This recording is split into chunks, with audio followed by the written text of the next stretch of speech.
តើ MOU 2001គឺជាអ្វីតើ MOU 2001មានន័យដូចម្តេច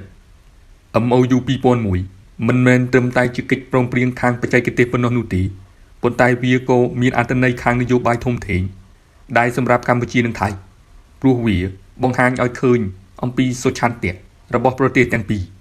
និងបម្រើផលប្រយោជន៍នៃប្រទេសទាំងពីរ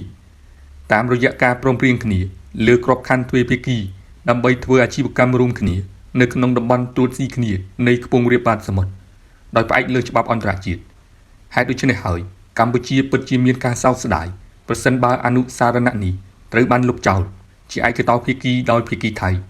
ពីព្រោះវានឹងធ្វើឲ្យប៉ះពាល់ដល់ទំនាក់ទំនងរវាងប្រទេសទាំងពីរម្យ៉ាងទៀតអនុសារណៈឆ្នាំ2001នេះក៏ជាក្របខ័ណ្ឌដើម្បីកំណត់ខ្សែបន្ទាត់ព្រំដែនសមុទ្ររវាងប្រទេសទាំងពីរដោយផ្អែកលើច្បាប់អន្តរជាតិ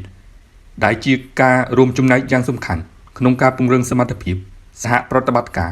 និងបម្រើឲ្យវិបុលភាពរួមគ្នារវាងប្រទេសទាំងពីរ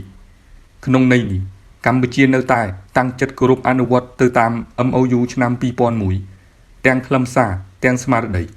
ប៉ុន្តែក្នុងករណីដែលគណៈរដ្ឋមន្ត្រីថៃអនុម័តសម្រាប់ដកខ្លួនចេញពី MOU នេះគឺមានន័យថាថៃបោះបង់ចោលនៅយន្តការឬក៏កិច្ចព្រមព្រៀងទ្វេភាគីសម្រាប់ដោះស្រាយវិវាទក្នុងតំបន់ត្រួតស៊ីគ្នានៃខ្ពង់រាបបាតសមុទ្ររវាងប្រទេសទាំងពីរដែលត្រូវបានប្រើប្រាស់ក្នុងរយៈពេល25ឆ្នាំមកហើយ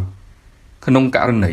អស់យន្តការឬក្របខ័ណ្ឌទ្វេភាគីនេះកម្ពុជានឹងបន្តស្វះស្វែងរកច្រកទាំងឡាយណាដែលអាចដោះស្រាយបញ្ហាដោយសន្តិវិធីនិងផ្អែកលើច្បាប់ពីខ្ញុំបាទសេងខ្មែរ